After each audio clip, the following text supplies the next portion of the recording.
On Thursday, Representative Alexandria Ocasio-Cortez gave a fiery speech on the House floor, attacking Republicans for voting to remove Ilhan Omar from her committee assignments. This is from the House Foreign Affairs Committee.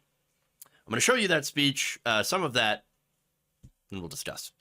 I think one of the things that we should talk about here is also one of the disgusting legacies after 9/11 has been the targeting and racism against Muslim Americans throughout the United States of America. And this is an extension of that legacy. Consistency, there is nothing consistent with the Republican Party's continued attack except for the racism and incitement of violence against women of color in this body. I had a member of the Republican caucus threaten my life, and you all and the Republican caucus rewarded him with one of the most prestigious committee assignments in this Congress. Don't tell me this is about consistency. Don't tell me that this is about a condemnation of anti-Semitic remarks when you have a member of the Republican caucus who has talked about Jewish space lasers and an entire amount of tropes, and also elevated her to some of the highest committee assignments in this body. This is about targeting women of color in the United States of America. Don't tell me, because I didn't get a single apology. Time has expired. My life was threatened. Thank you.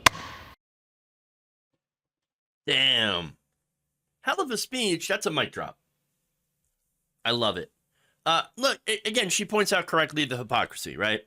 The hypocrisy of Republicans supposedly being concerned about anti-Semitism, which is funny because I pointed out a lot of the instances where the Republican Party very anti-Semitic.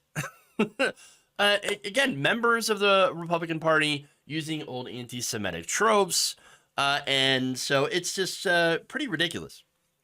And look, Donald Trump, who was the Republican president, had hosted Kanye West and Nick Fuentes. Nick Fuentes, white nationalist, very anti-Semitic. Kanye West, if you remember, he was on InfoWars. Alex Jones was like, "Oh no, you don't understand. I love Hitler." That's what he says. That's what he said. So yes, and by the way, Marjorie Greene, who was the one who was talking about, of course, the Jewish space lasers or Jewish space lasers. Well, she went to Nick Fuentes' white nationalist conference and was a speaker there. So yeah. And so look, here's the thing, right?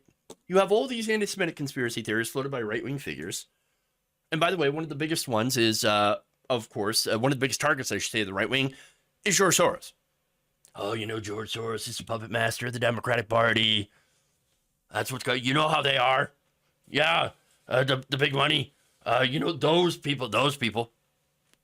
No, please, tell me about those people. Tell me about the globalists. Please. Who are the globalists? Give me some names. Yeah. Again, they spread anti-Semitic tropes on like a daily basis. Now, by the way, you could say, but Jeff, you don't understand. They support Israel. First of all, Israel's a right-wing government, so of course they're going to be in favor of that. Who is right now crushing Muslims, Palestinians.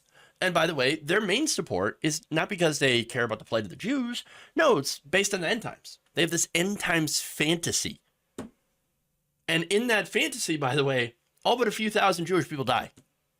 So, I mean, you know, but it must be Ilhan Omar that is anti-Semitic because she does call out the right-wing government of Israel for doing things like, I don't know, breaking international law, building illegal settlements, turning Gaza into an open-air prison. You know, there's that whole thing. But we know what it's about. We know. The right wing despises Muslims, despises progressives. Simple as that. That's Ilhan Omar.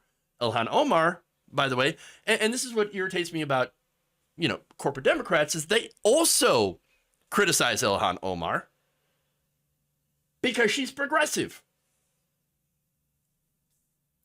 Like I said, though, strong speech by AOC. Loved it. Absolutely. That said, Marjorie Greene could not let that go unanswered. In fact, she comes out and responds in the most childish way. She goes to Twitter and writes, AOC, I have repeatedly asked you to debate me, but you have been a coward and can't even respond.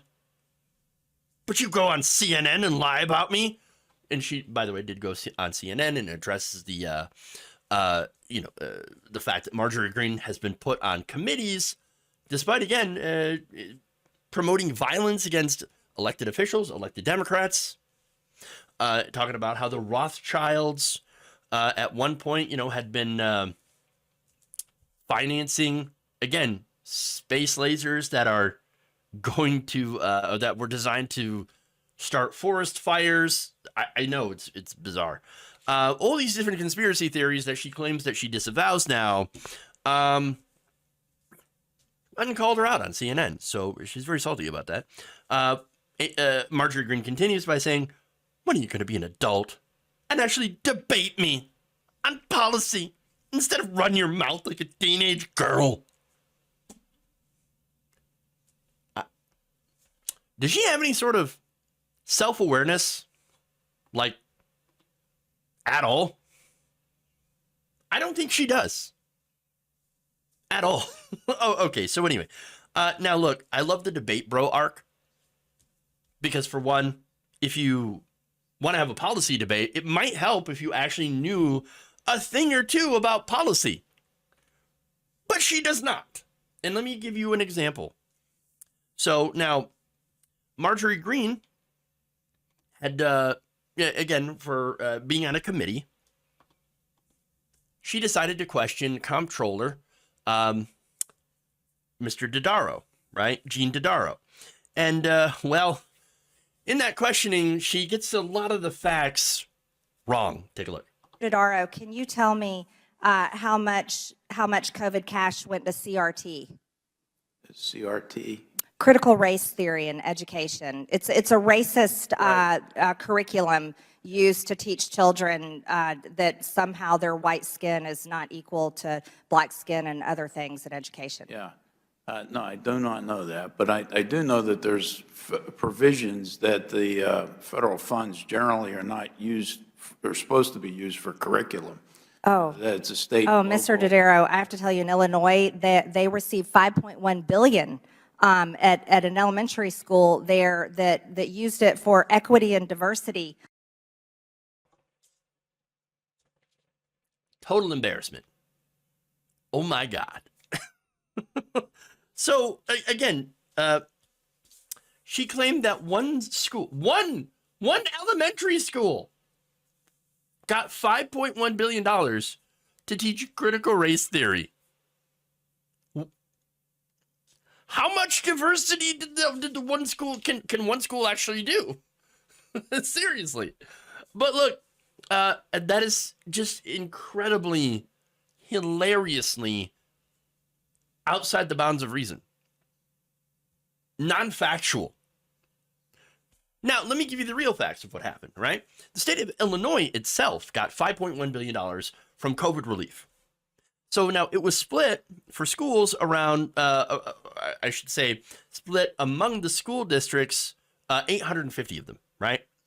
Now that money went for a lot of different things, not just equity and diversity.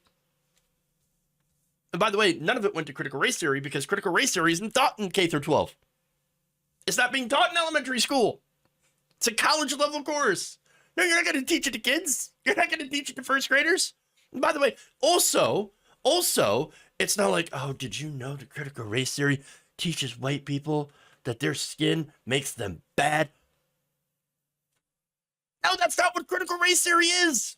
It's actually a lens to look at systemic racism. It's not calling individuals racist.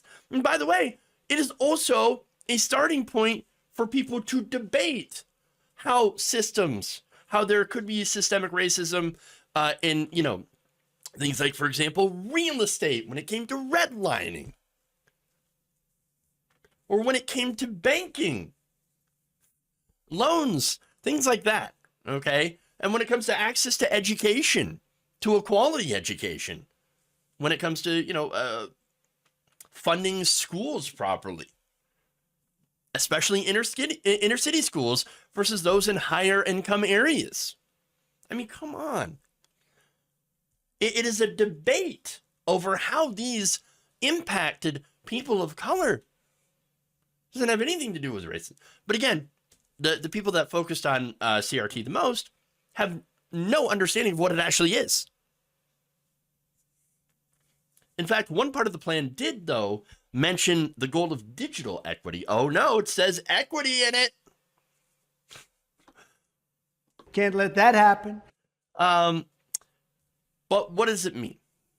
It means helping poor people who did not have computers or internet access during the time where a lot of schools went to remote learning. You know, to try to prevent people, children from falling behind because they didn't have access to that same technology. So this funding actually went to that, to get them access to the internet, to get them computers or iPads or something they could learn from so they don't fall behind in school. That's it. That's all it was about. But again, apparently that is critical race theory, and that is somehow bad.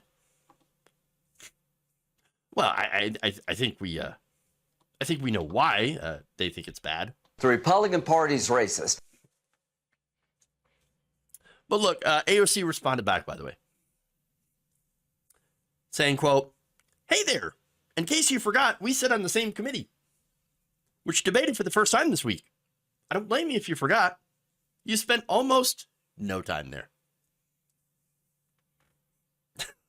It's true.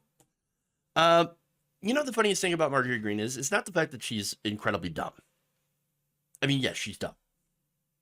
But even though she's already wrong, or pretty much almost always wrong, I should say, she carries herself with a complete unearned confidence.